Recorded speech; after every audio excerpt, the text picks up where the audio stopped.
We're each going to have about 7 minutes or so, thereabouts. And then we'll turn the floor open to any of you to ask questions. So as each panelist is speaking, be thinking of questions that you may have in response to what they're saying. If you have something else that's really burning in you on politics and faith, feel free to ask that. But if you have any comments in response or questions in response to something they share, make a note of that, and there'll be plenty of time. I'll run around with a microphone for you to share at that time. The other thing I would just caution, as we think of politics, people often get emotionally charged.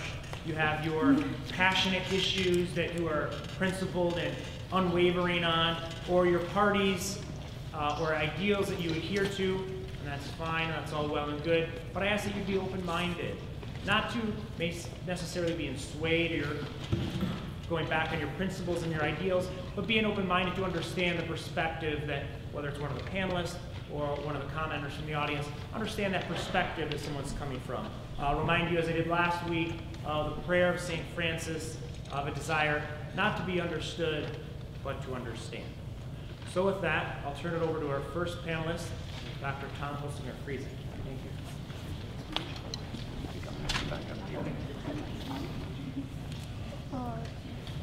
Thank you very much, Robbie. It's a pleasure to be with you today. Appreciate the opportunity. And where to start in terms of theological perspectives on faith and politics? Well, we could, I think, just glance outside, look at the clock tower, and as a Wesleyan institution, look at the 4 major sources of knowledge about God, about the world. And coming from the Department of Theology, you might expect me to start with Scripture, and I certainly could, but I want to start at a different angle here with experience.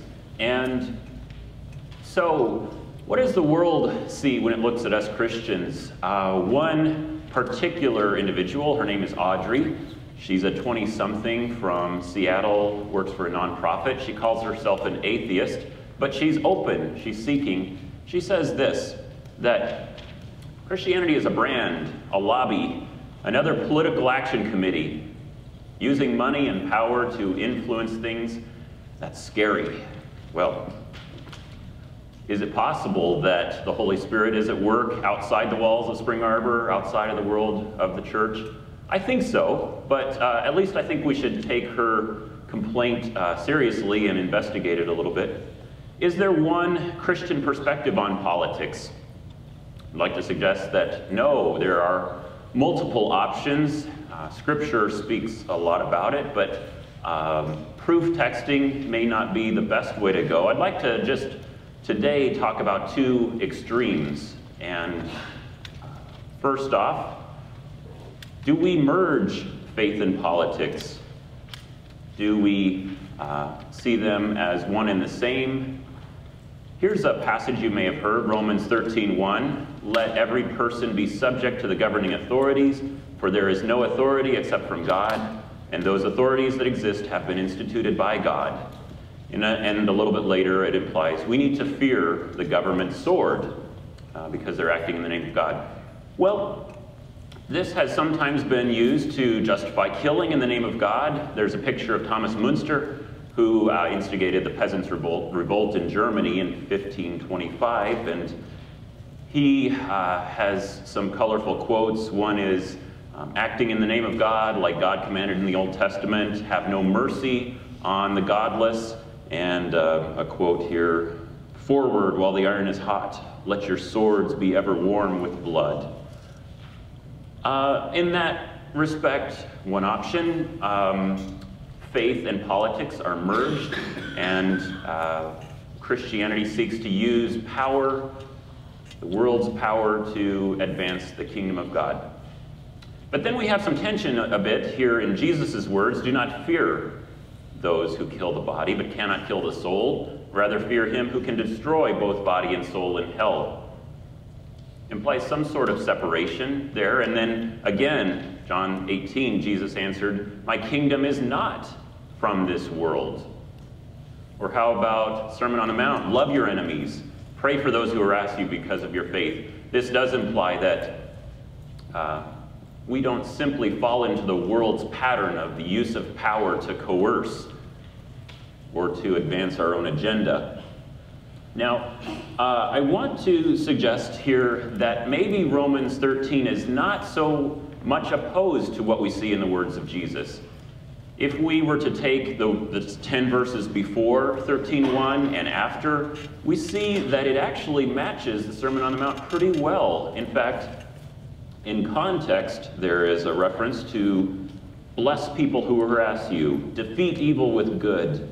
Love is commanded 5 times in this short passage. Love one another. We have this obligation. Whereas in 13:2, whoever resists the authority opposes what God has appointed. The Greek verb for resist there actually has to do with violent military resistance. Now, what are they supposed to not resist? Well, the answer is found, I think, in 13:7, state collection of taxes. Jesus is saying, in essence, pick your battles. Don't start a revolution over something that doesn't matter so much. Choose your battles, pay your taxes, and so forth. But I think on balance, the Bible endorses a sense of some degree of separation between church and state. And then if we see that as citizens of heaven, that we are exiles to some degree in this world, I think Jeremiah 29 really comes into play. To the exiles, God commands in Babylon, build houses, live in them, plant gardens, eat what they produce. Seek the welfare of the city in which I have sent you into exile. In its welfare, you will find your welfare. So, some degree, I think we've got to seek the common good, not just of Christians, but of non-Christians in our society. Miroslav Volf was a speaker last year here on campus, and his book, A Public Faith, has, I think, some short principles that help us as we think about what would it look like to seek the common good. He grew up in a society that was torn with religious violence in former Yugoslavia, and as an evangelical Christian, I think he brings a healthy perspective. So, instead of instigating a culture war, let's seek the common good as Christians following our leader, Jesus Christ. So what does it look like in our culture? He might say this, Miroslav Volf, Christ is God's word. Come into the world for the good of all people, who are all God's creatures and loved by God. This is a faith that seeks to mend the world. In all aspects of his work, Christ was a bringer of grace. In other words, don't use coercion. To follow Christ means to care for others and work towards their flourishing. And finally, Christians ought not, well, actually before that, Christians ought not to impose their vision, but rather bear witness to Christ, who embodies the good life. Finally, Christ has not come with a blueprint for political arrangements. In a pluralistic context, such as we lived in today, we have secularists, we have Hindus, we have Muslims and Christians. Follow the golden rule, do unto others as you would have done unto you. So I'll leave you with this. I think of the 5 options, and I'm not going to go through them all. In terms of the relationship between church and state, I think the notion of common good that we get from Jeremiah, in keeping with the principles of the kingdom of God as proclaimed by Jesus, I would say that option number 5 fits the best, and that is church and state, church in quotation marks there because it could be other religions, mingle. They are not exclusively separate. They mingle within certain boundaries, but no single religion is privileged. I think this gives the opportunity for Christians to shine and to follow the example of Christ, bringing the word of grace and hope and healing, but without using power and coercion as the world does. Thank you.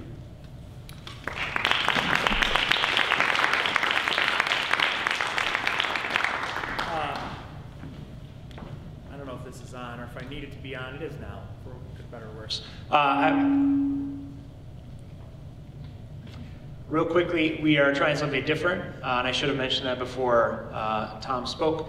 If you tweet, we have a hashtag for our talk this morning, C of L, Community of Learners. So if you tweet and want to send out questions or make comments, while one of the presenters is speaking. Hashtag C of L for Community of Learners. Thanks. And now we'll hear from Ruben Rubio.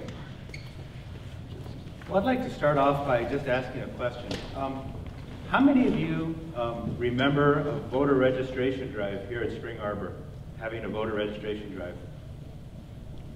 Okay. The first thing I'd like to do, just kind of based on what Tom already shared, is just suggest that you hold your student government leaders and even your student development people accountable for having a voter registration drive here on campus next fall, at the very least, to register people, especially freshmen, a lot of whom are turning 18, 17, 18, and would have a chance to vote in an election. Sometimes it's one of those things that falls through the cracks, but I remember when I was an undergraduate, that's how I registered. I went to a large state university. Sorry about that. And, but they had a voter registration drive, and that's when I first registered to vote. And that was the 1980 election that had 3 major candidates running. And it was kind of funny because as an only child, myself and my parents split our vote between the 3 candidates to cancel each other out. So that was my introduction to politics. There's 2 perspectives I want to bring out, and I appreciate the kind of the foundation that you set there, Tom. Because I think it's important for us as Christians to be involved in what's happening politically. And at the very least, that means voting in every election. And if we're going to vote in every election, that means to take our time to educate ourselves on what's happening, what we're voting for. So for example, in this election, in terms of educational policy, one of the things that's kind of been happening on the national scene and as a result has affected Michigan's educational scene has been a desire for more accountability for what happens in schools. And when I say what happens in schools, I'm thinking primarily of K-12 schools, since they're the ones that are funded by state governments and also receive funding from the federal government. And so as a result of that, there's been, like I said, a push for more accountability from teachers and principals for positive results. You've had initiatives like Goals 2000 from the Clinton administration that was saying, let's forget about just inputs, let's look at outcomes, let's see what the results are, and base our decisions on who needs help and who's doing well on outcomes, not on inputs. In other words, not the way things are set up, but the way people are graduating or what's happening to them when they come out of the school. And then that transitioned over to No Child Left Behind during the Bush administration, which said, okay, let's set a target that by a certain year, okay, 2014, that we're going to have a certain level of proficiency from our students in K-12 schools nationwide. And states are going to have to prove that schools are making progress towards this. And if they don't, then we're going to, at first we're going to help them. But if they don't seem to be working, then we're going to have to take more drastic measures. In other words, maybe come in and either run the school for them or do something with their federal funding to make sure that they are really trying hard to improve the schools. Now those are 2 different political administrations. And then when we get to the Obama administration, we get the race to the top, which was not quite in the same league, but certainly following in the same wake of those other 2 educational policies that said, again, let's try to recognize, instead of just penalize, let's also try to recognize people who are doing well and figure out a way to move them up to leadership positions, teachers and principals. Let's figure out a way to change the infrastructure that states use so that you can get data out there. And this has had a big effect on Michigan. For example, you guys are probably about in the right age range where everything about you educationally is being transmitted to the state. And so the idea is we can track somebody from the time they enter the school system all the way to the time they graduate, even from a private university, and see longitudinally what's happening to them. And so the state's been asked to put together a technology infrastructure to do that. That's an outcome of the Obama administration and some of the fallout that it's had on all the states. So those are the kinds of things to keep track of. So when you look at who's running for office coming up, you know that there's some of that coming. That's also meant some hardship for the existing educational structure. Because, for example, here at Spring Arbor, we've had a long tradition of having a really good school of education. Modesty thrown to the wind.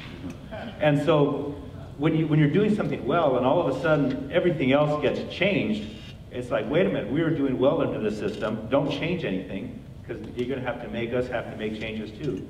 And so sometimes there's been some effect on our education program, what we have to do as a result of some of the things that are happening nationally, even though we had a sort of a recognized track record. So that, to kind of keep up with that is really important, because that has implications for the states. Now, there's not really a ballot initiative that touches education for Michigan, but there are people running for office for the state board, for the regents of the various universities, as well as for all the representatives and some of the senators in the Michigan House. So to find out where they stand on education and what they're doing, because there's been a lot of change, especially in the last couple of years, to try to make Michigan more like other states and be able to be competitive for a race to the top. When you think about educational policy and think about what's happening, a lot of it is related to caring for the common good and caring for the least of these and caring for our neighbor. And a lot of times the disagreement is, how do we do that? And so as a Christian, I think it's important to stake out your turf in a sense, decide, ask God, what do I really feel about educational policy? How do I want people educated? I can't just care about myself. I have to care about everybody, because how everybody's educated affects me, right? Agreement on that. I don't live in a vacuum. I live with people all around me, and if they're not well educated, it affects me. The one last thing I wanted to sort of bring out, because in teaching Core 200, I also talk about cultural issues, is immigration and some of the ways that presidential administrations deal with the Hispanic population. And one of the things that's happened over the last few years, there's been a lot of frustration among a lot of Hispanic leaders, because immigration reform has not really happened yet. And we've had two different administrations with presidents that both were somewhat sympathetic to that, and even a presidential candidate, Mitt Romney, who's also sympathetic to some of the same ideas. I mean, there's a lot of commonality between how President Bush, President Obama, and Governor Romney all feel about immigration. In spite of what they say, sometimes there's a reality that happens when you're the guy at the top. But the Congress has been unable to sort of get its act together to do immigration reform, and they've had bipartisan pushes, they've had kind of a single political party in charge, and they still haven't been able to accomplish anything. So that's caused a fair amount of frustration among a lot of Hispanics who are hoping that something would be done by now. So I think that's another thing to pay attention to. Michigan may not be high on the radar for you personally, but next time you go to Myers or you go to Lowe's or you go to any store and you see signs in Spanish, that should be a reminder that we have a fair immigrant population and a fair Hispanic population right here in Michigan, and that some of these issues that we discuss touch on them as well. And so again, that's kind of an aspect of caring for our neighbor. But if you don't know much about immigration, you haven't heard of Fast and Furious and how that's affected the lives of people on the border and people that have to live with drug cartels all the time, then I think it's really incumbent on you, even though the border's a long way away, immigration is a long way away, to find out about that.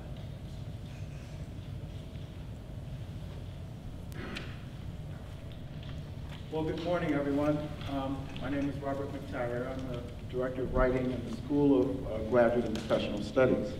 And as you heard, Robbie indicated that I'm a professor of organizational management. So the question is, how does a professor of organizational management get involved with writing? And it's because I have a professional background, and I've been writing for well over 30 years in lots of different capacities. I want to bring, I guess, a perspective as both a teacher of adult learners and obviously American and African ancestry into this perspective in just a couple of ways. First, I want to share something. Ruben, you kind of inspired me with this. I received a call yesterday. Actually, my wife and I, we received a call yesterday from a very dear matriarchal member of our family. She's well into getting close to 80. Still very active, mind is very clear, and so forth.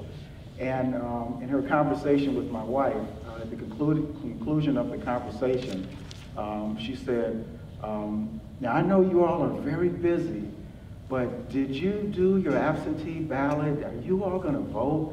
And it was so funny because her memory is kind of slipping every once in a while because she forgets that, you know, I've been involved with politics a good part of my life. And of course, you know, we're constantly advocating for that sort of thing.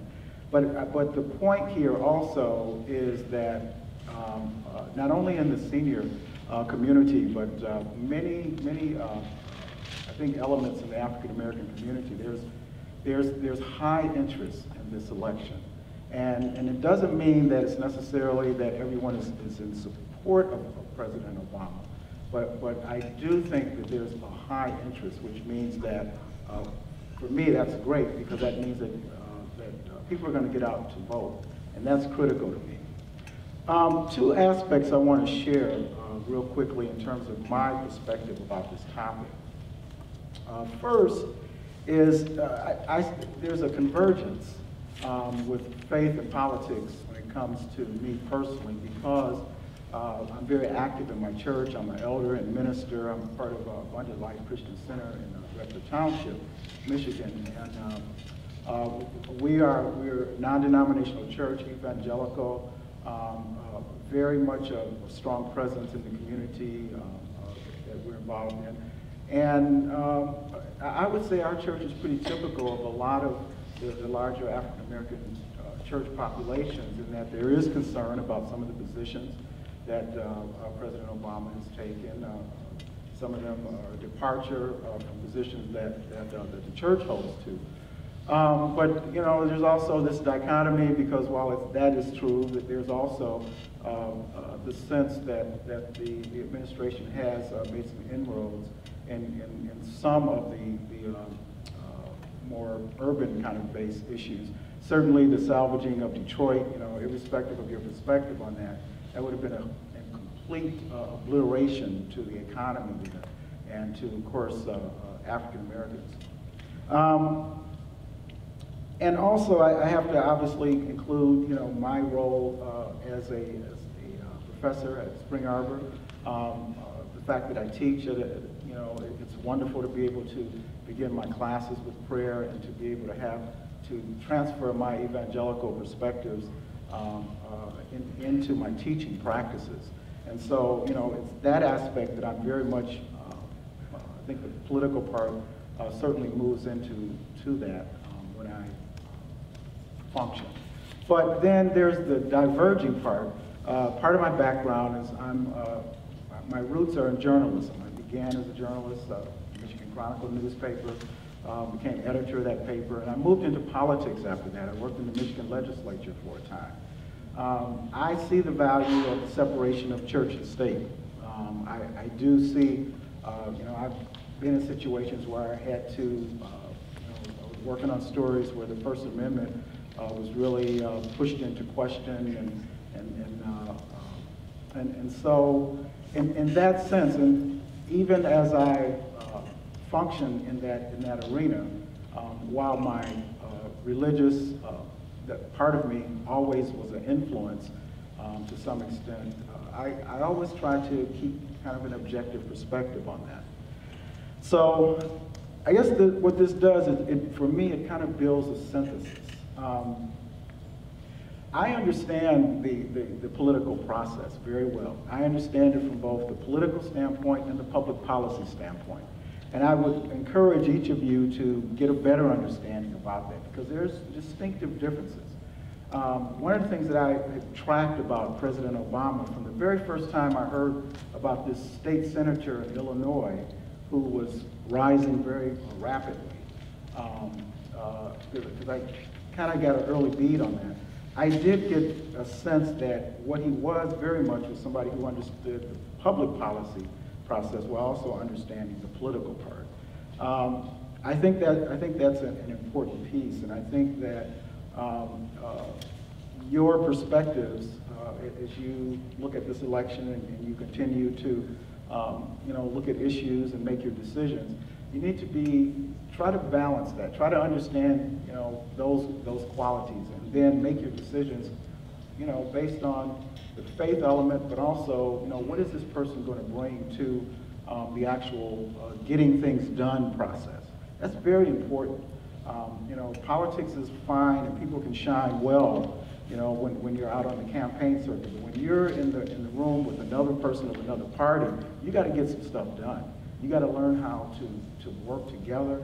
There's a lot of very important skills that are needed to be successful in these areas, and I think that's got to be a critical decision when you look at these two issues.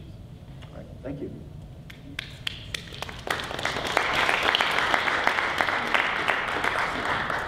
Hi, thanks for coming, everybody. I'm just going to read because I can write it better than I can say it extemporaneously, and I know that doesn't play well for the camera, and I might lose some of you, but may your daydreams be sweet and peaceful while I talk. The topic we've been asked to speak on today is how our discipline has affected our view of politics. My discipline is English, and to say I'm in English is to say I'm involved in two things: language and narratives. I examine the theory, application, aesthetics, and ethics of language and narratives. Therefore, I state simply that my discipline has taught me the language of national politics is a diseased rhetoric that infects us with false narratives created for the benefit of the rich and influential. At the national level, candidates must create a public identity that is first and foremost palatable, not prophetic or wise. In order to believe a candidate's language, you must accept a simplified version of history and our contemporary world that establishes easy demarcations between heroes and villains, mistakes of the past and promises of the future. Take, for instance, the debates, the most public display of our candidates' beliefs on policy. Candidates are asked to answer questions that to truly answer demand context and nuance. It should be difficult because much of what must be said we wouldn't want to hear. When are answers to our greatest problems easy? Yet in the debates, this is done in under 2 minutes. What the candidates give are childishly simple narratives about how we got where we are and where they're going to take us in under 2 minutes. Even if I believe these politicians were concerned about truth rather than electability, such a format is so ridiculous that it pains the mind to think people are influenced by them. I've never been able to fathom how someone could possibly rally for an American president. It seems to require a misunderstanding of a president's power, an ignorance of American history, and a kind of zealotry that smarmy corner dwellers like myself are petrified of. Do not misunderstand me. I would never recommend not voting or not being informed. If you believe one candidate is not as bad as the other, then vote for them. I would simply suggest that all votes on the national level are always the lesser of two evils. And the moment we see it any other way is the moment we have accepted political rhetoric to be the bread of promise rather than the warped plastic it is.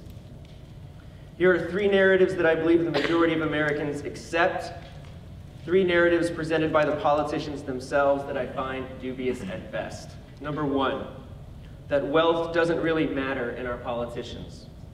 Politicians have always, since the start of this country, been part of the privileged class. To quote an editorial from the New York Times, if millionaires were a political party, that party would make up roughly 3% of American families. But it would have a supermajority in the Senate, a majority in the House, a majority on the Supreme Court, and a man in the White House. It is a rich man's game. Number 2, that politics is salvific. We accept the narrative that politics trump religion. For instance, in 2008, many Christians had a conniption over the possibility that Obama was a Muslim, though he confessed he was a Christian. In 2012, many Christians will be voting for Mitt Romney, a Mormon who, until he was their only viable candidate, would have been a member of a cult at worst, and at the very least, not a Christian, with so many leveled on Obama in 2008. How is such an inconsistency possible? In our absence of a strong ecclesiology, we have found politicians to be our only preachers and prophets. Number 3, the degree to which our national elections, especially for president, are going to actually affect our lives. Don't get me wrong, a president has significant power, can be very influential in policy changes to Social Security, Medicare, and other things. Remember, however, that a president cannot write laws nor declare war unless you have a cowardly legislative branch that cedes power to a president or ideological platform and lets him drop bombs from remote-controlled planes. The fact of the matter is, and this is a universally accepted fact, that local elections affect your life more than national elections. And who is the mayor of Jackson? Who is your county commissioner? Who is the one setting your budget for child protective services? Who is on your city council? You probably, like me, don't know, but you still believe you're doing your civic duty by voting for a president. This is delusional, and it is delusion fed to us by those who benefit most from it. Let us admit our laziness. Let us admit that our politics is really just a way of establishing our identity and learning who is among the like-minded and therefore who can be trusted. This may all sound very cynical, and it is very cynical. But I would rather be cynical toward politics than delusional toward reality. Many of us religious people of America have bought the language and narrative of politics. We, say the politicians, are your hope for a better life and a more moral country. Politics, like any other human institution, like schools or restaurants or traffic intersections, can make our lives more difficult or more protected. It cannot, however, make us more moral. It cannot soften our hearts to reconciliation with God and our brothers and sisters. If you want a moral country through politics, then you need to be praying for a benevolent king, not a democracy whose established duty is the protection of civil rights. I don't care who you vote for. I really don't. Statistically, your vote won't matter. And if you don't believe that, then that's a narrative, another narrative you've bought. I only ask that as intelligent, critical thinkers, you deconstruct the language and narratives of those in power in order to see what is really being said, what is being ignored, and who has to gain from it all. If I am looking to put someone in power that I trust, then I choose the person who never wanted the power in the first place. As when so many saints throughout church history ran and hid when they were called to be bishops. They knew the power and they were scared of it. Only their submission to the church made them eventually obey and accept that power. I don't mean to suggest politicians are supervillains, cartoonishly in their castles, petting cats or something like that. They are no more selfish and proud than I am, and that is what frightens me. Here's the difference, though. Beware of those who will have any power over you and want that power. There is something missing in their language and in the narratives that they are telling. Thank you.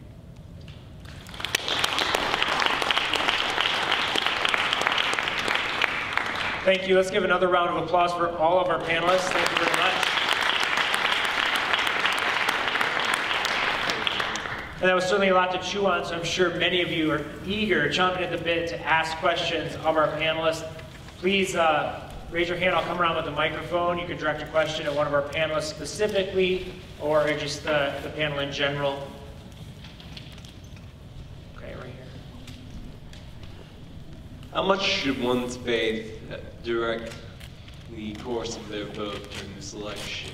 When we're seeing so much seemingly, I mean, when you see all these different, I don't know how else to say this, but actually I don't know how to say it, but restrictions being placed against church and state. I mean, like, when so many people who are in power are pretty much trying to push non-Christian ideals on us. I mean, so I guess the root of the question is, how do we as Christians function in a country where we are having ideals pushed on us that are not Christian? The question was to the whole panel, by the way. I can jump in there. Thanks for your question. How should Christians vote? I think it's fair to say that both Mitt Romney and Barack Obama have their own visions for the common good. I think the common good is something we should seek for, but it is necessary for us as Christians, I think, to deconstruct the narrative, just like Dr. Klein said, and try to discern. I think the difference between Christians and non-Christians is not that one has a vision of the common good and another doesn't, but what are the ends to achieve it? I think that you were right on target when you highlighted the danger of power. I think the world will use power to manipulate, to achieve its ends, even violence. Christians, I think that's off limits for us, frankly. And so if there is a vision of the common good that seems to advocate the use of power in an abusive or manipulative way, I think that that would be worthy of opposing. I think we should be unapologetically Christian, first of all.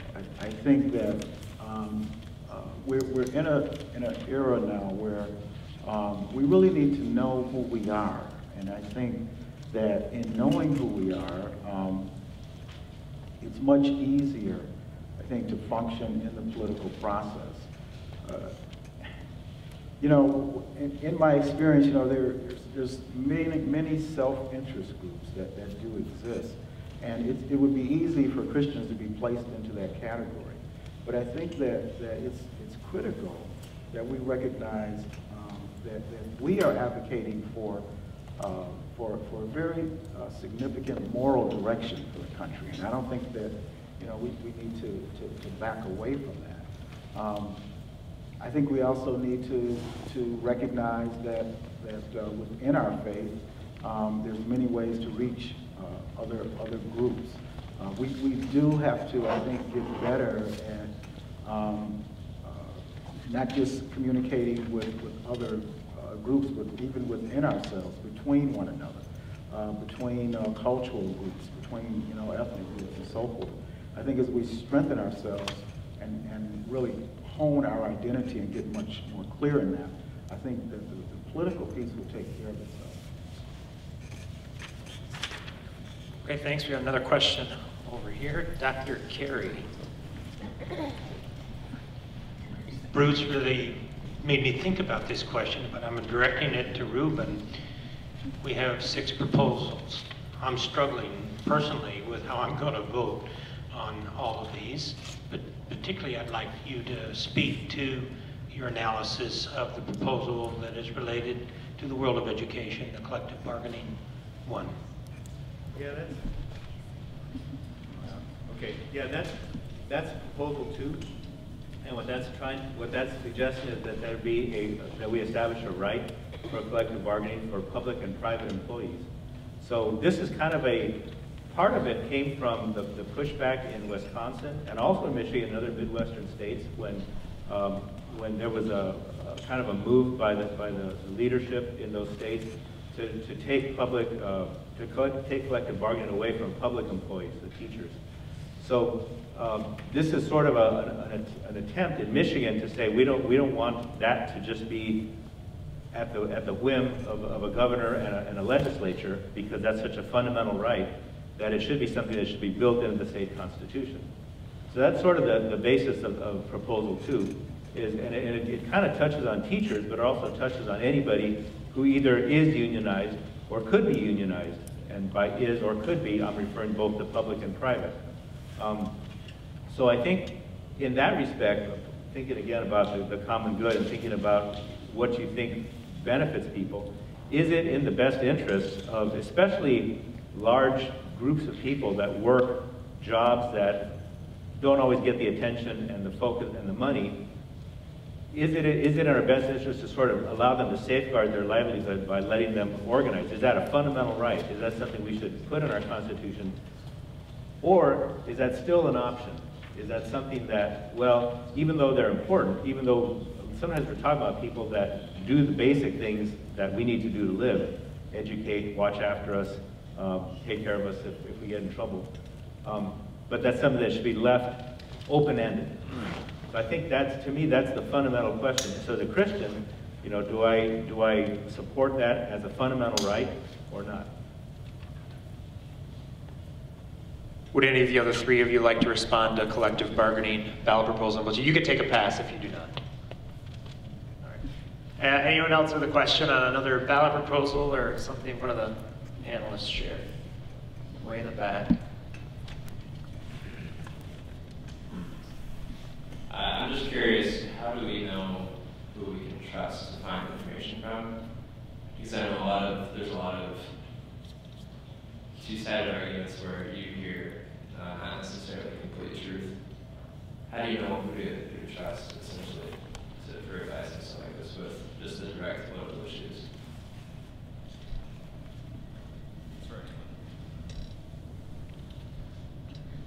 I can't rattle off a number of websites, for example, but there are nonpartisan groups out there. I think in the session that we had on voter information, I believe it was the League of Women Voters that has a Michigan website that looks at the different ballot proposals in an objective way and shows arguments for either side.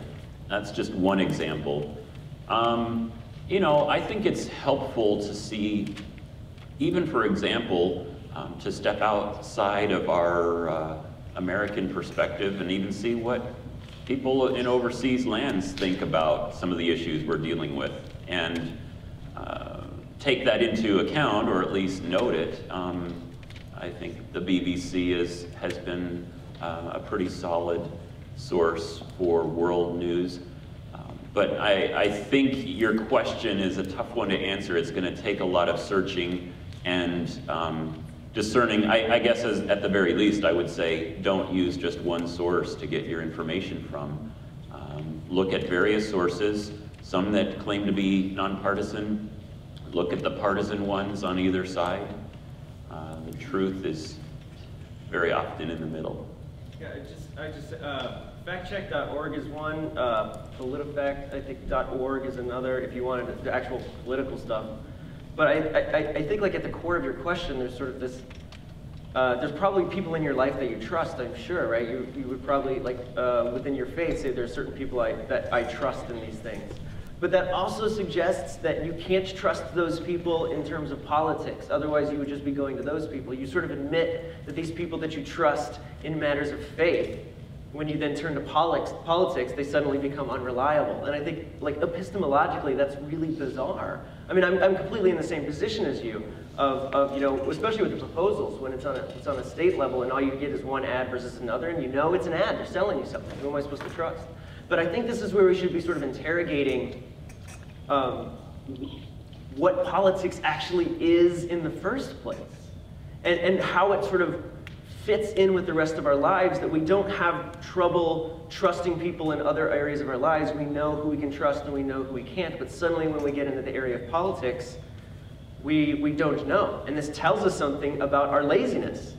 And this tells us something about the fact that voting is not just a civic duty, and what we do every 4 years is something of a game. I think if we sort of admit to these narratives first, then and take that as a first principle, then it's possibly easier to sort of walk out a straighter path from that.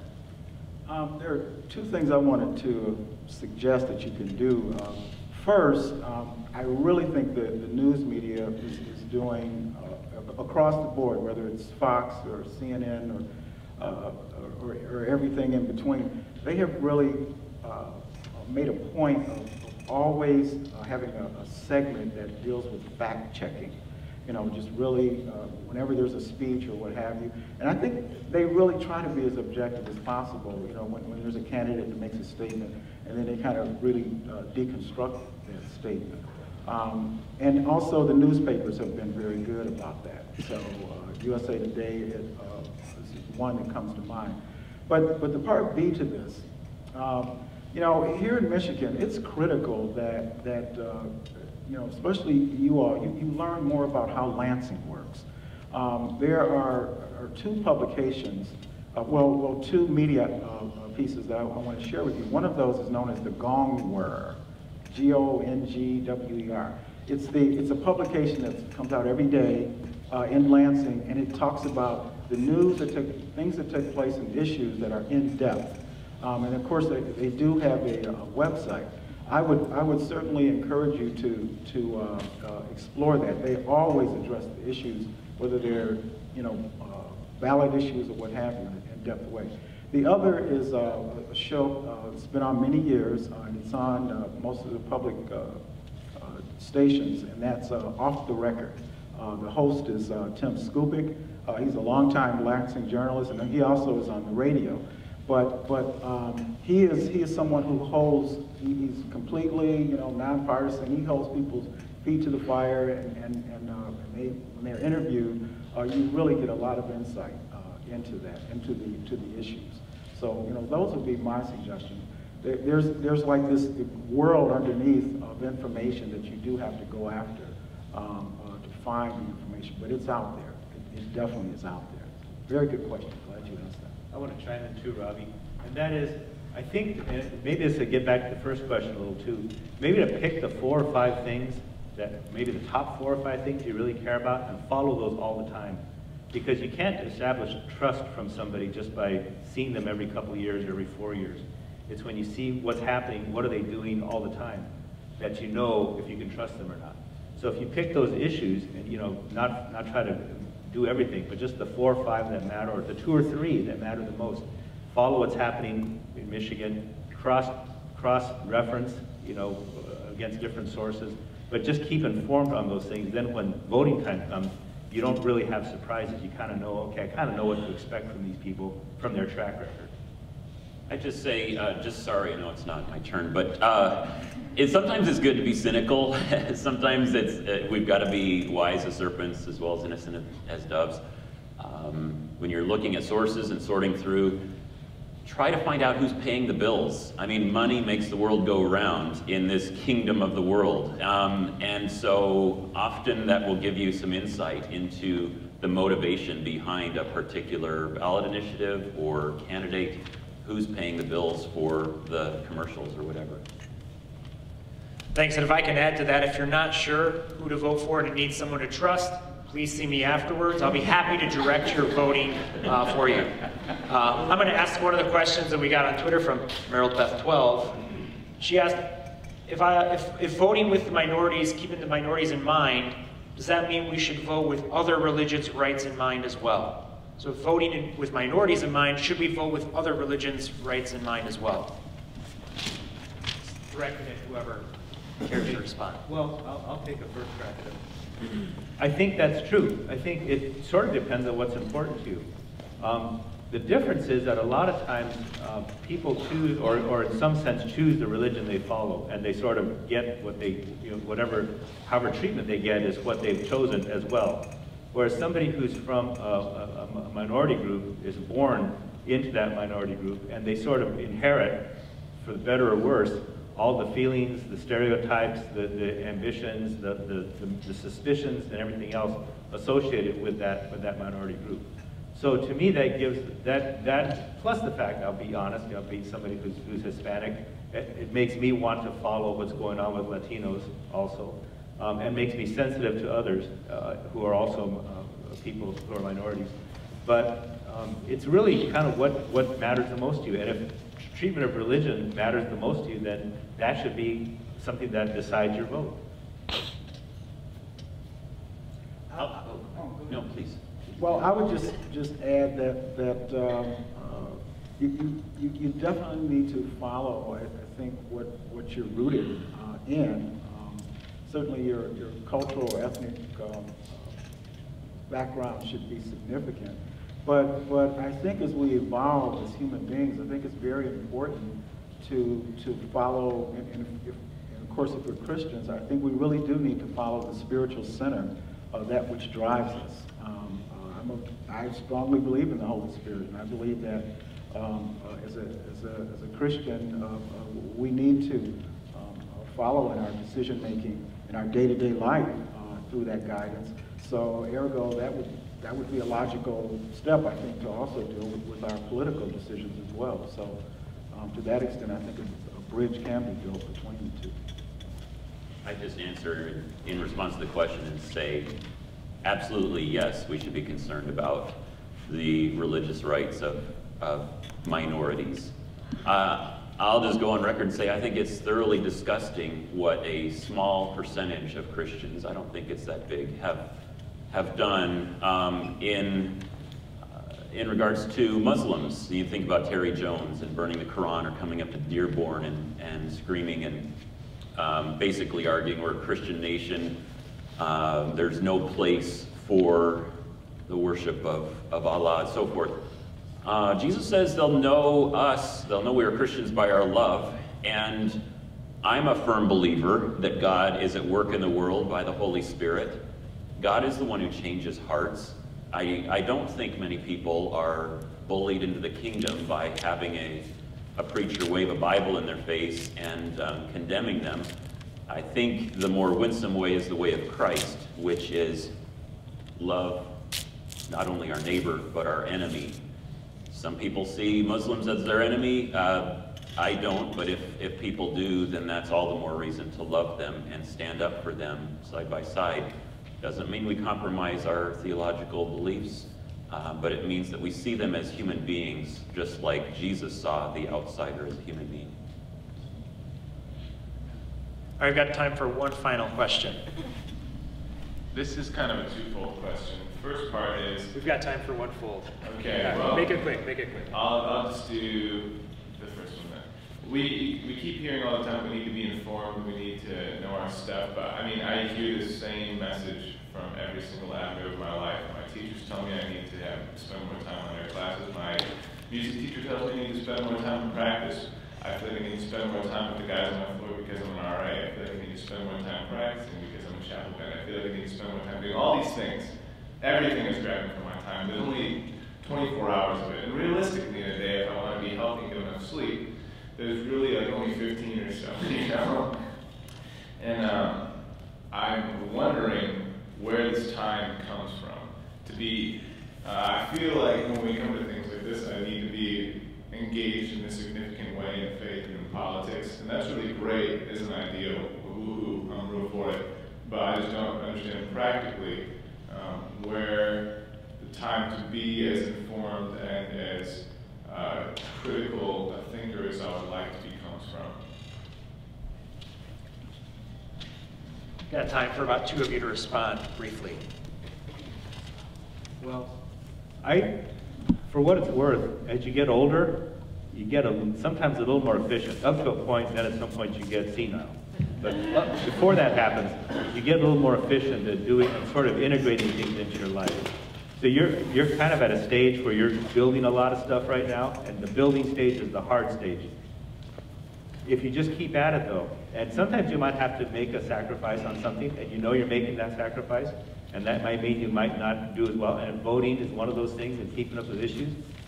No, voting won't be it, but keeping up with issues is one of those things. That's where the voter guides are handy. You know, Robert's got a pal right here. They're handy for something like that. And then at some point, you get more efficient at sort of building on the base that you've been working on all this time. And it doesn't get perfect, but sometimes it gets a little easier. I suggest developing a passion real quickly for a topic, even a topic you may not necessarily be interested in or have a lot of information about, and just kind of lose yourself in it and explore and discover. As Ruben says, I mean, you're very much in a discovering stage right now. Let that continue to happen, but definitely attach yourself to something. That, you know, even if you don't understand the issue, just randomly pick one of these topics and just follow it, and just educate yourself about it. That will lead you into the political process, and you'll grow in your understanding. But be patient with yourself as well. You've got plenty of time to get out of this stuff. Okay, thanks, and thank you for your attention. Please, another round for our faculty panelists.